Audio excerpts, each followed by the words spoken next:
The pavement of the busy street, somewhere near the city's main market, was chaotic with evening traffic and street vendors packing up for the day. Amidst the cacophony of car horns and the shouts of food truck operators, a young woman on a moped pulled over. Her name was Emily, a 12th grade senior at a local public high school. Her old scooter was a faded dark blue, but still well maintained. A canvas tote bag with her school's logo hung from the back seat. Emily had just finished an SAT prep class. She was planning a quick stop at the market to buy groceries for dinner. However, her movement was cut short by a harsh shout from across the street. "Hey you! Stop!" A large, stern-faced traffic cop was approaching a food delivery driver on a moped. The officer's tone was high, laced with aggression. The cop was Officer Frank Miller, known in the area for being a hard-ass, frequently arrogant toward everyday drivers and gig workers. Emily glanced over briefly. She had heard stories about Miller, about how he shook people down for fines for no clear reason. She sighed quietly. But as she was about to start her scooter, a gruff voice made her look up again. "You too. Stop." Officer Miller was pointing directly at Emily. "Me, officer?" "Yeah, you. What's wrong with this scooter? You're missing a mirror? That's a violation." Emily instinctively looked at her handlebars. It was true. Her left mirror had been broken off 2 days ago. She hadn't had time to replace it yet, but she also knew this warranted a warning, not a dressing down. "I'm sorry, officer. I'm on my way to get it replaced. I haven't had the chance yet." A classic excuse, Miller snorted, then stared hard at her. "License and registration." Emily handed over her documents politely. But before she could say anything else, Miller snatched the keys from her scooter's ignition. "I'm ticketing this vehicle." "Sir, I'm not refusing the ticket, but—" "No buts. You think I don't know the games you kids play?" His voice rose. People started to watch. A few vendors whispered. "It's Officer Miller again." Emily tried to stay calm. "I just need to pick up some groceries, sir. I'll pay the fine according to the rules." But Miller looked at her with a crooked smile. "You want the easy way? If you want this to go away, just give me some peace money, $200, and we're done." Emily's face tightened. "I'm sorry, sir. I'm still in high school. I don't have that kind of money. And even if I did, I want to follow the rules." Miller let out a short laugh. "Oh, a saint, are you? A lot of people say that, then they pay up." His voice was cynical. He looked Emily up and down, a faded high school hoodie, worn-out sneakers, a plain face with no makeup. In his mind, this girl was an easy target. "All right, enough excuses. I'm holding this here until you think carefully." He pushed her scooter onto the sidewalk and lit a cigarette. Emily was silent. But in her eyes, a slow-burning anger was growing. "Sir, please don't be like this. I'm just a student." Miller blew smoke in her direction. "A student. Yeah, a student should know the rules, not make excuses on the street." A small crowd was forming. A woman from a nearby hot dog stand whispered to her neighbor, "Shame on him. That's awful. He pulls this all the time." Suddenly, a young FedEx driver approached. "Hey, officer, come on. If you're gonna write a ticket, write it. Why are you harassing her?" Miller turned, his eyes sharp. "You want to get involved?" "I'm just saying, man. She's just a kid." Miller stepped toward him. "You feel like a hero? I can write you a ticket too." The tension thickened. Emily looked at her scooter, now sitting precariously on the curb. "Officer, I'm asking you, please don't be rough. I need that scooter for school." Miller suddenly stared at Emily with cold eyes. "I'll teach you a lesson. So you know who has the power on the street." Before anyone could stop him, Miller flicked his still-lit cigarette toward her scooter. It landed on the back of the seat, right near a small leak from a spare fuel bottle she kept in the storage compartment. In an instant, flames erupted. "Fire! Fire!" people screamed. Emily screamed and ran toward her scooter. But bystanders held her back. The fire grew fast, consuming the seat and the body of the old moped. Black smoke billowed into the air. Emily could only watch, her eyes red, her face numb. The scooter her mother had bought her with 2 years of savings from her home baking business was now turning to ash.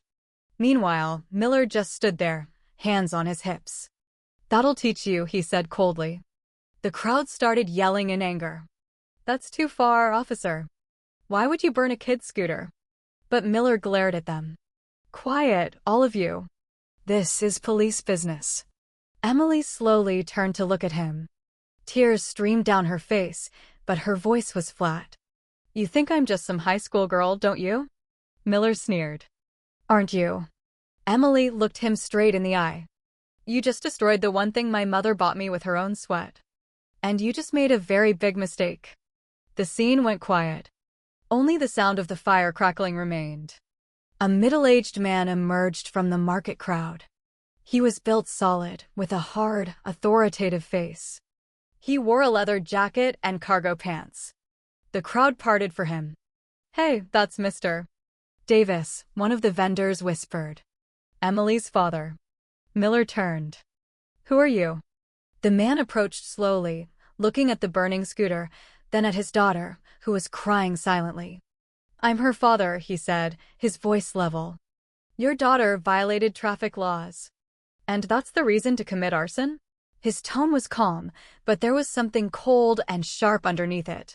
"Sir, this is a legal matter." "Don't interfere," Miller said, still arrogant. Michael Davis stared at him for a long time. "I'm interfering because you just disgraced the uniform you're wearing." Miller looked confused. "What are you talking about?" "I'm retired. I was the chief drill instructor at the State Police Academy for 15 years. Officer Miller's face instantly went pale. The crowd, which had been loud, fell completely silent. Emily just looked down, her tears still falling. But now there was a small glimmer of relief in her eyes. Michael turned to his daughter. "Emily, you wait here. I'll handle this." Then he turned back to Miller, his gaze like a hawk's. "Do you understand the consequences of your actions? I'm not just talking about policy. I'm talking about multiple felonies. This isn't enforcement, it's abuse of power." Miller was speechless. A few other officers, arriving late, just looked at each other, afraid to speak. Michael stepped closer to Miller, speaking in a low, firm voice. "You're going to be reported directly to Internal Affairs. Tonight." Miller bowed his head, his face white. "Sir, I apologize. It was a lapse in judgment. Your lapse won't bring back my daughter's scooter. But I can still teach you about accountability." Emily looked at her father with a mix of pride and relief. But the story wasn't over. Later that night, Emily and Michael sat on their front porch. The night air was cool. "Are you strong, kiddo?" Michael asked softly. "I'm strong, Dad. It just hurts to see someone use their power like that." Michael smiled faintly. "Sometimes, the right side doesn't win immediately. But as long as you're on the right path, time will prove it." Emily nodded. A new determination was in her eyes. "I'm not going to stay quiet, Dad. I'm going to help report this until people like him can't just do whatever they want." And that was the beginning of Emily's journey. A girl who was thought to be weak, but who would end up bringing change to her community. But they didn't know that the next day, something bigger was waiting. A fight that would shake the whole department. The next day, the mood at Emily's house was heavy. The smell of burnt plastic and rubber still clung to her clothes. In the living room, her mother, Sarah, stared at a photo of the burned-out scooter on her phone, her eyes welling up. "That was our only one, Em," she said, her voice trembling. "That was 2 years of my baking business." Emily looked at her mom, her own eyes red. "I'm sorry, Mom. I couldn't protect it."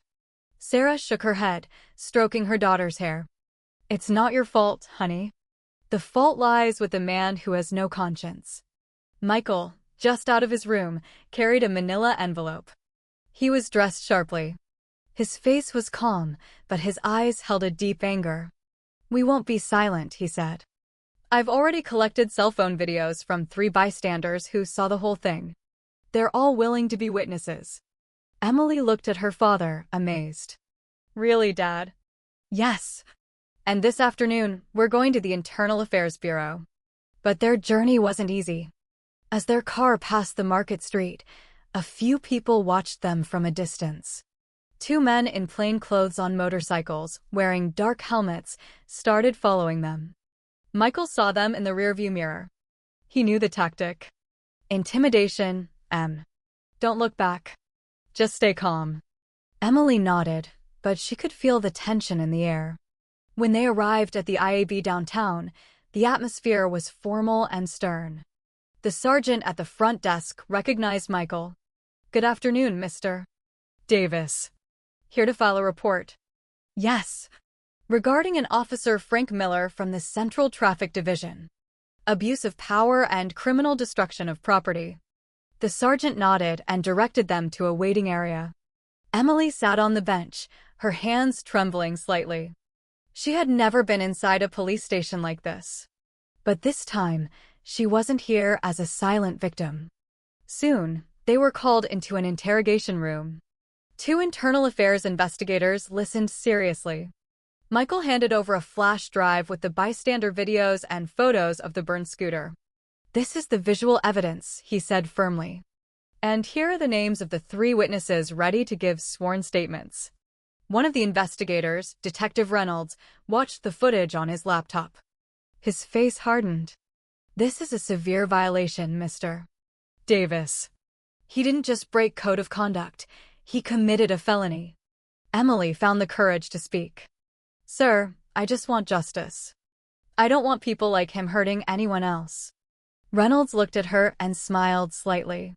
"You're brave, young lady. Not many people are willing to come this far." That night, news of the incident began to spread on social media. The video, showing Officer Miller burning a high school senior's scooter, went viral within hours. The hashtag Justice for Emily was trending on X, Twitter, and TikTok. Comments flooded in. "How could he? This cop needs to be fired and jailed. Props to that girl for standing up to him." But the fame also brought threats. Around 10 p.m., a motorcycle stopped in front of their house. Someone threw a rock wrapped in paper onto their lawn. Michael retrieved it. The note inside read, "Back off if you know what's good for you." Sarah was terrified. "Michael, this is dangerous." "Stay calm," Michael replied. "I've already called an old friend from the force. They'll be doing extra patrols tonight." Emily was quiet. She knew her life had changed. But strangely, the fear was slowly turning into resolve. "If they think I'm going to back down, they're wrong," she muttered. 2 days later, the internal disciplinary hearing was held. Miller arrived in his full uniform, his head bowed. He was no longer the arrogant cop from the street. In the hearing room, Emily and Michael sat as witnesses. The presiding officer, a high-ranking captain, opened the file. "Officer Miller, based on video evidence and witness testimony, you are found to have committed gross misconduct, abuse of power, intimidation of a civilian, and destruction of private property. Do you have anything to say in your defense?" Miller stood. His voice was small and hoarse. "It was a lapse in judgment, sir. I ask for a chance to make things right." Emily stared at him. When given the chance to speak, she said softly, "Do you know, officer? That scooter wasn't just a vehicle. It was my mother's hard work. When you burned it, it wasn't just property you destroyed. It was our dignity." The room was silent. The captain finally banged his gavel. "The board finds Officer Frank Miller guilty of all charges. He is terminated for cause, effective immediately, and his case will be referred to the district attorney for criminal prosecution." Reporters in the room immediately started typing. Miller hung his head, tears falling.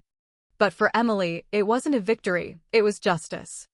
A few days later, Emily returned to school. The atmosphere was different. Her friends looked at her with respect and awe. "Emily, I saw you on the news. That was so brave, standing up to that cop." Emily just smiled. "I didn't mean to go viral. I just didn't want to let small people be stepped on." In the cafeteria, her guidance counselor approached her. "Emily, the superintendent of schools wants to meet with you this afternoon." He said there's good news. That afternoon, Emily and her father went to the district office. The superintendent greeted them warmly. Emily, for your courage and your family's integrity in upholding what's right, we want to offer you a full 4-year college scholarship. We believe a student like you deserves every opportunity. Emily was stunned, her eyes filling with tears. Thank you, sir. I promise I'll work hard. Michael looked at his daughter with pride. See, kiddo? Sometimes, great strength is born from a great wound. However, one event made it all feel complete. A week after the hearing, Miller came to their house. Not in a uniform, but in simple clothes.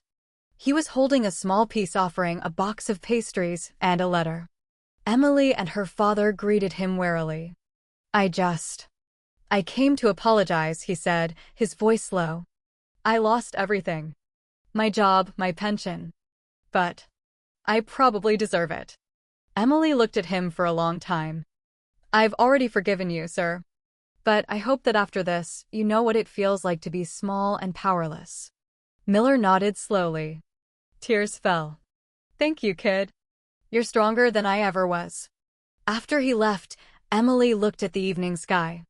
The sunset was a soft orange, closing a chapter of her life. Dad, she said, I think maybe this test was given to us so we could see who is really strong. Michael smiled, patting her shoulder. Strength isn't about being brave enough to fight. It's about staying calm when you're hurt. A few months later, Emily was accepted to a state university on her full scholarship. She chose a pre-law track, wanting to one day defend those who had no voice.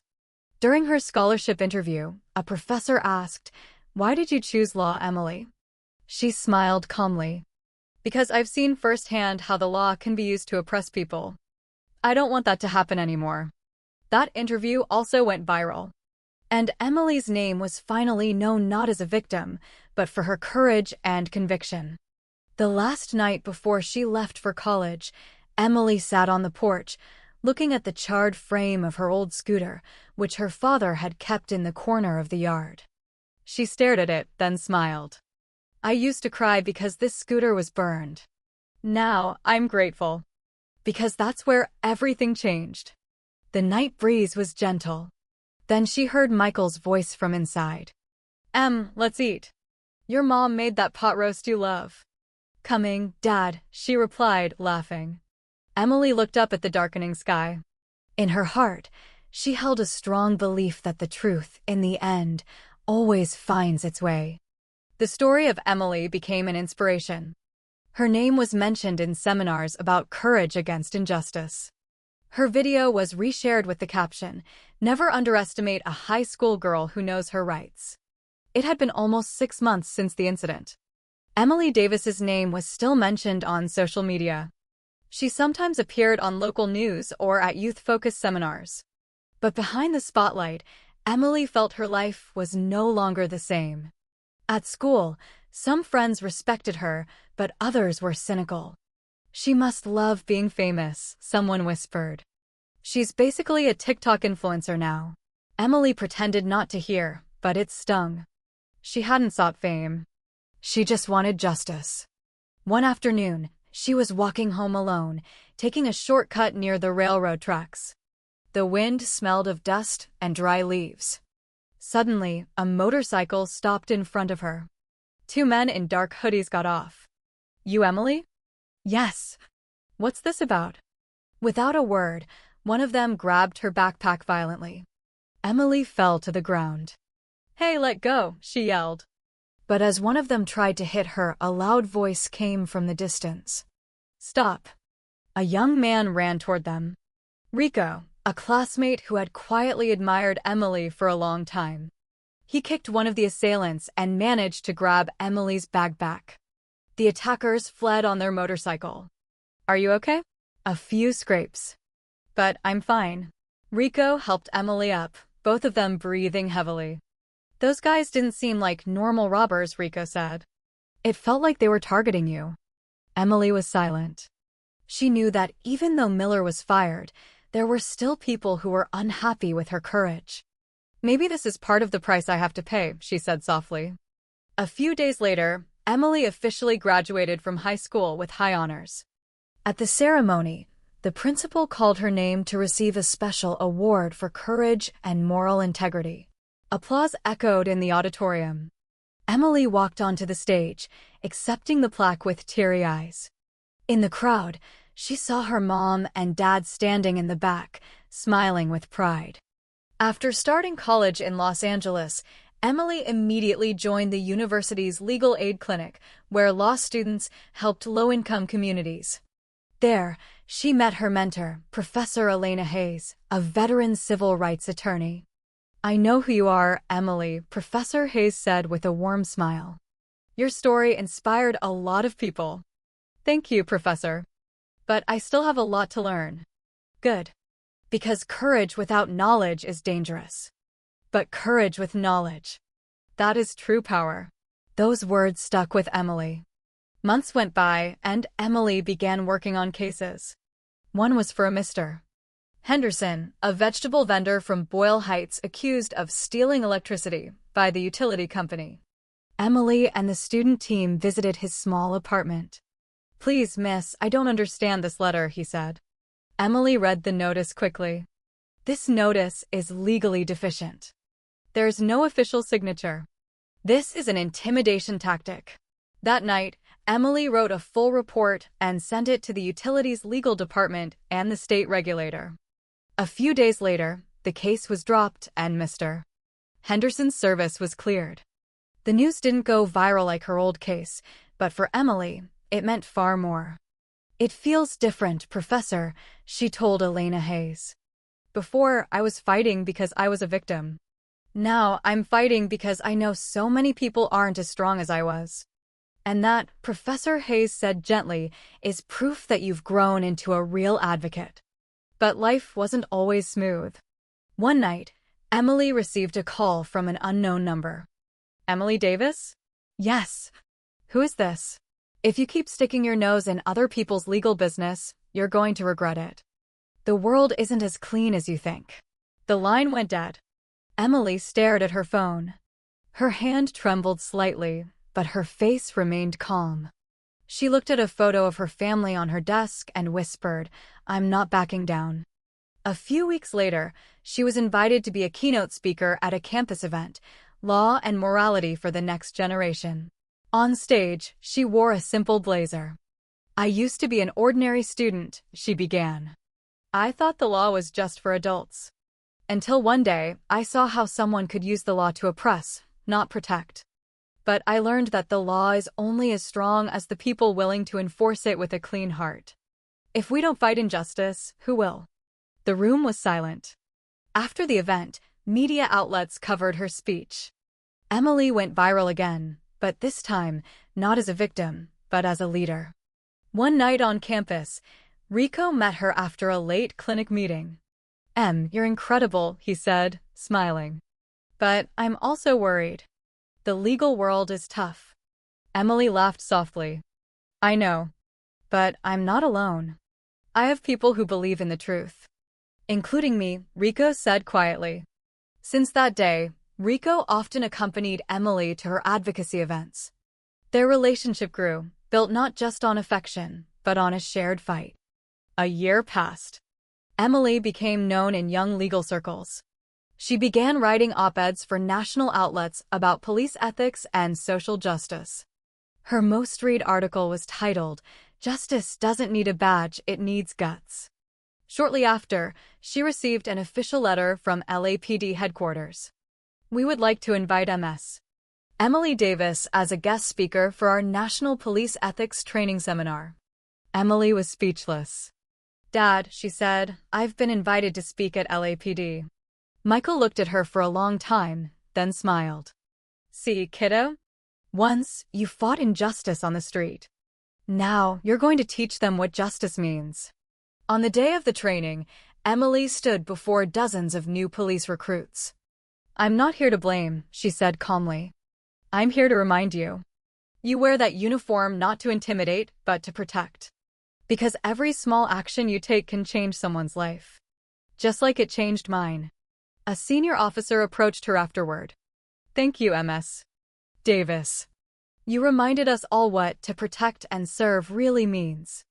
Months later, Emily received a Community Advocate Award from a major civil rights organization. As she accepted the award, flashbulbs popping, she said, "I was just a high school girl who lost a scooter. But in that loss, I found something much bigger, that the truth